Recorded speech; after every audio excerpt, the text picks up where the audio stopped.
नमस्कार, सन्मान के सभी दर्शकों का स्वागत है और मैं हूं आपके साथ काजल सिंह। जैसा कि आप सभी जानते हैं कि सावन का महीना शुरू हो चुका है और आज सावन का पहला सोमवार भी है। लेकिन क्या आपने कभी सोचा है कि भगवान शिव को सावन का सोमवार ही क्यों प्रिय है?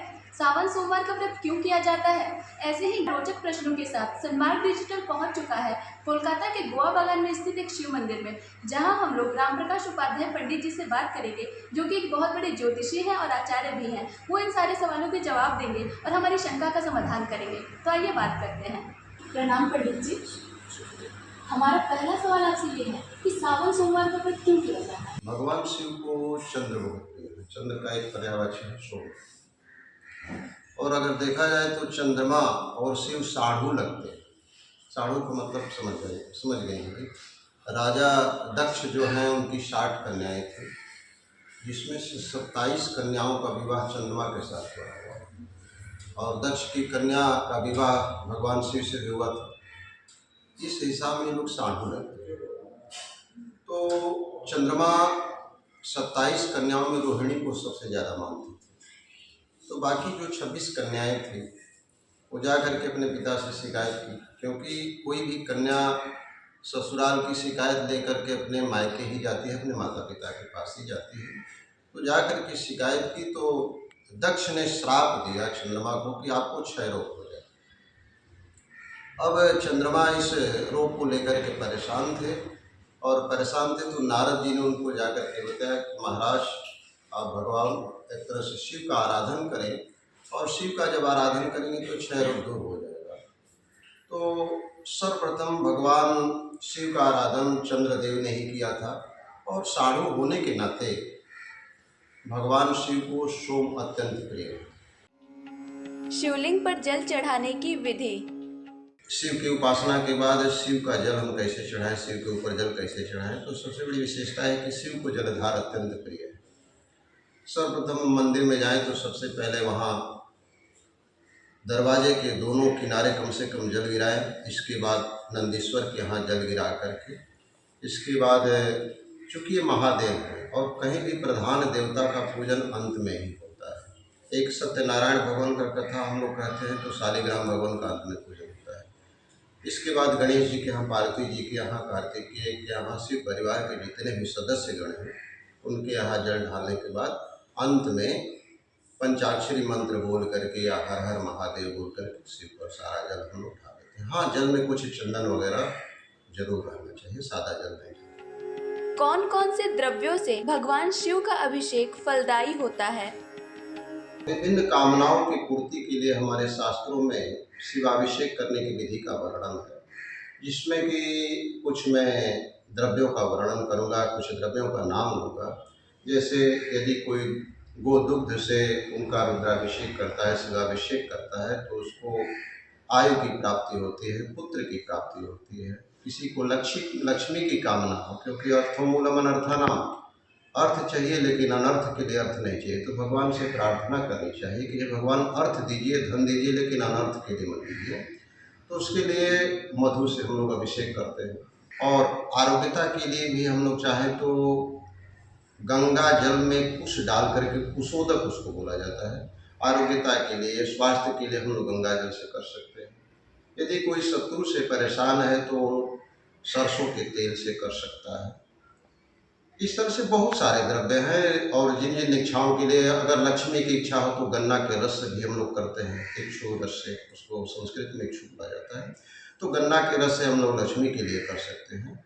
इस तरह से बहुत सारे हमारे शास्त्रों में द्रव्य बताए गए हैं। और फल के जूस से भी हम लोग करते हैं, बहुत सारे द्रव्य हैं। लेकिन विशेष करके ये जो कामनाएँ हैं आजकल संसार में, यही सारी कामनाएँ हैं और इसी से प्रायः अभिषेक लोग करके अपने को संतुष्टि महसूस करते हैं और उस महादेव की कृपा पाते हैं। शिवलिंग पर जल चढ़ाने का शुभ मुहूर्त। प्रत्येक महीने में शिवरात्रि आती है, चतुर्दशी की रात्रि, और शिवरात्रि में शिव का पूजन अर्चन या जल ढालने का चारों मुहूर्त में समय है। लेकिन सूर्यास्त के बाद जो प्रदोष काल होता है, प्रदोष व्रत भी लोग करते हैं, औरतें तो विशेष करके प्रदोष व्रत करती हैं। तो शिव के आराधन का, शिव पर जल ढालने का समय एक तरह से, या शिव उपासना का काल, प्रदोष काल सर्वोत्तम काल है। घर में कौन से धातु का शिवलिंग रखें? सबसे बड़ी विशेषता यह है कि पहले तो जिस भी धातु की मूर्ति रखें उसकी पहले तो लंबाई होती है लगभग 12 अंगुल या 1 बित्ता, उससे छोटी ही घर में मूर्ति होनी चाहिए, पहला चीज़।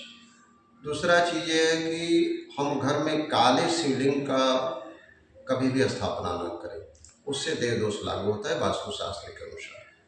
तीसरी बात यह है कि घर में नर्मदेश्वर शिवलिंग रख सकते हैं, स्फटिक का शिवलिंग हम रख सकते हैं और पारद का शिवलिंग रख सकते हैं।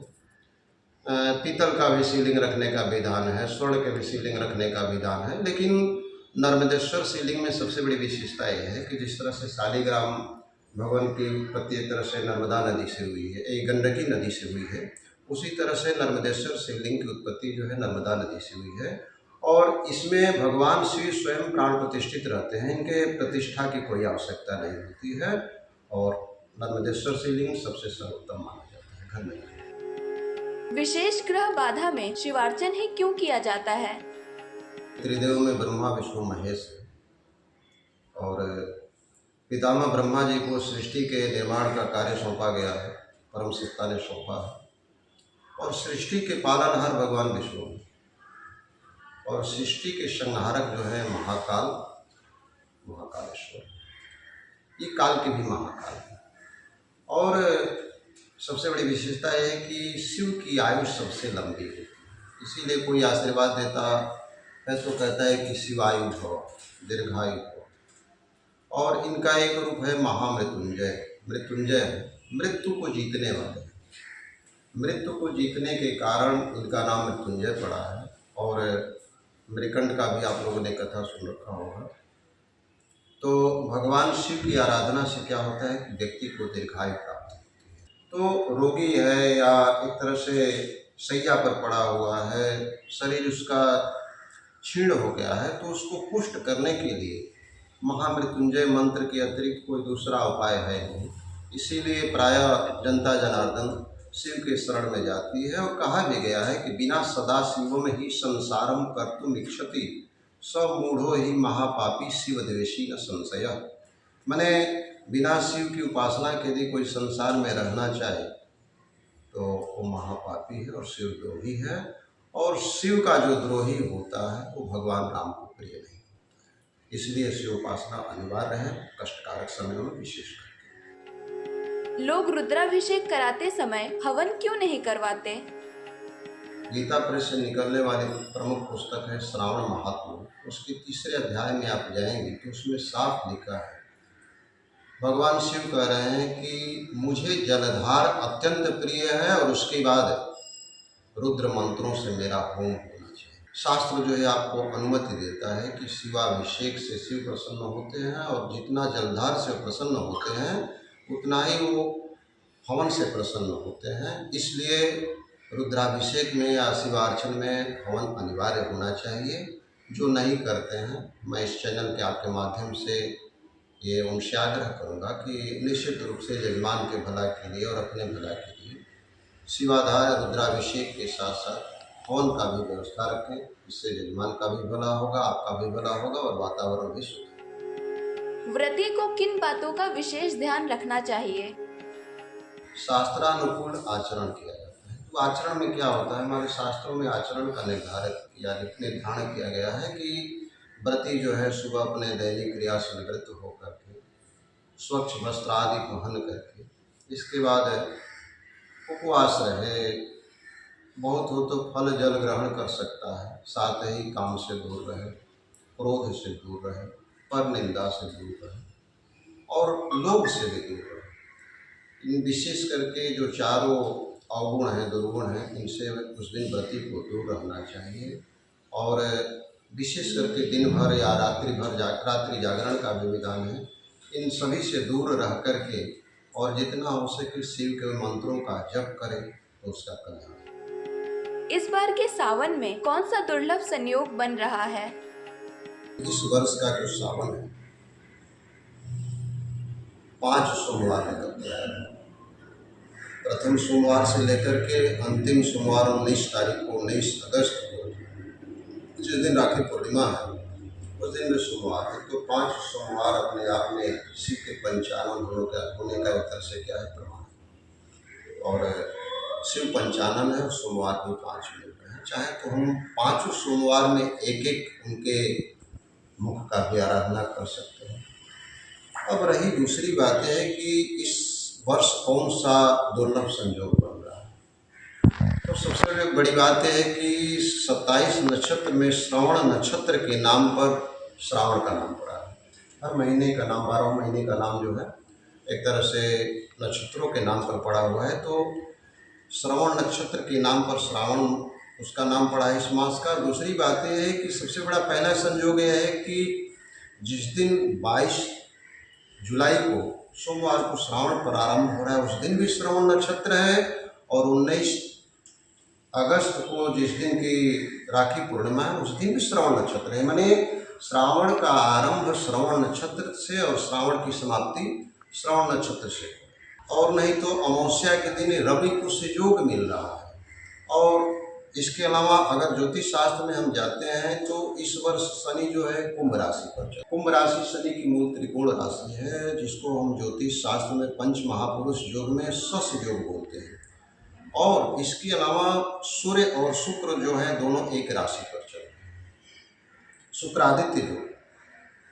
और इसके साथ ही साथ कर्क राशि पर जब चंद्रमा रहता है तो सावन का महीना आता है। और कर्क राशि का स्वामी जो है चंद्रदेव है, सोमन। तो ये जितने भी दुर्लभ संयोग हैं प्रजा के भला के लिए हैं और इस काल युक्त संवत्सर के कुप्रभाव को कम करने के लिए हैं। और इसमें इन सावन के 5 सोमवार में या प्रतिदिन, पहले तो सावन के सोमवार में प्रतिदिन शिवाराधन किया जा सकता है। इसमें हम चाहें तो कम से कम लघु रुद्र या महारुद्र का पाठ करके भगवान शिव का अभिषेक करके और 108 बेलपत्र या 1008 बेलपत्रों से उनके नामों से उनका अर्चन करके महामृत्युंजय मंत्र या रुद्र गायत्री मंत्र या ओम नमो भगवते रुद्राय मंत्र से विधिवत हवन करके हम शिव को प्रसन्न करके अपने आने वाली भावी विपदाओं से अपने को बचा सकते हैं। हिंदू धर्म में भगवान शिव की सबसे अधिक लोकप्रियता। भगवान शिव आशुतोष अवधरदानी। और एक संस्कृत में छोटा सा श्लोक है कि महादेव महादेव महादेव इतियो वदेत एकेन मुक्तिमाप्नोति द्वाभ्याम शंभु ऋणी भवेत्। इसका अर्थ है कि कहीं भी हम शिव मंदिर में जाएं तो कम से कम 3 बार महादेव महादेव महादेव शब्द का उच्चारण करना चाहिए। प्राय हम लोग बोलते हैं हर हर महादेव, लेकिन उसी को अगर हम 3 बार बोल दें हर हर महादेव हर हर महादेव हर हर महादेव, तो एकेन मुक्तिमाप्नोति, एक महादेव शब्द से जो है भगवान शिव हमको सारे बंधनों से मुक्त कर देते हैं। द्वाभ्याम शंभु ऋणी भवेत्। और बाकी जो 2 महादेव शब्द अवशिष्ट रह जाते हैं उससे सदैव हमारे लिए ऋणी रह जाते हैं और सदैव हमारा कल्याण करने के लिए वो बाध्य हो जाते हैं। इतना सरल देवता कौन है कि केवल नाम लेने पर ही आपका कर्जदार बन जाए और आपको सुरक्षा की गारंटी दे, आपको हर व्यवस्था की गारंटी दे। और दूसरी बात यह है कि सभी देवी देवताओं के उपासना में मतांतर से शास्त्र के हिसाब से थोड़ा सा लंबा उसका कार्यक्रम है, लेकिन शिव तो मात्र 1 लोटा जल से भी प्रसन्न हो जाने वाले हैं। पुरुष स्त्री निर्बाध रूप से इनका पूजन करते हैं। बाकी देवताओं के पूजन में तो विधान है कि इनको ये नहीं छुएंगे, उनको वो नहीं छुएंगे, लेकिन शिव का पूजन सभी कर सकते हैं। तो जहाँ सरलता से सुगमता से पहुँचा जाए वही सबसे सरल होता है और उसी की लोकप्रियता संसार में रहती है। मैं सन्मार्ग चैनल के थ्रू आप लोगों से आग्रह करूँगा, पहले तो धन्यवाद दे रहा हूँ कि आप लोगों ने एक तरह से जनता जनार्दन के लिए ऐसा कार्यक्रम एक तरह से छोटा सा किया। और मैं ऐसा प्रयास की अपेक्षा आप लोगों से बार बार चाहूँगा कि आप लोग ऐसा कार्यक्रम ले करके जनता जनार्दन को, हमारे सनातनियों को, सनातन धर्मावलंबियों को आप लोग जागृत करते रहें, जिससे उनको अपने विषय में जानकारी प्राप्त हो और उसके ओर आकर्षित हो और अपने धर्म के प्रति चलने के लिए बाध्य हो और उससे लाभान्वित हो। हमारे शास्त्र में बहुत कुछ है, लेकिन आज दुर्भाग्य है कि शास्त्रज्ञ लोग भी कम हैं और उसके प्रति रुझान युवा पीढ़ियों का घटता जा रहा है। तो आप लोगों को मैं बहुत बहुत विशेष धन्यवाद देता हूँ कि आप लोग ऐसे कार्यक्रम करते रहें। और इस मंदिर के जो संस्थापक हैं, मैं उनको भी धन्यवाद देता हूँ कि उनकी भी कहीं न कहीं इसमें पुण्य छिपी हुई है कि जहाँ हम लोग भगवान शिव के समीप बैठ कर के ऐसी चर्चा कर रहे हैं। हर हर महादेव। धन्यवाद पंडित जी, आपने इतनी सारी जानकारी दी, अपना कीमती वक्त हमें दिया, इसके लिए बहुत सारा धन्यवाद। और हमारा जो ये वीडियो है, इससे जनता किसी न किसी प्रकार से लाभान्वित होगी, हम जानते हैं। मिलते हैं ऐसी एक अगली वीडियो में।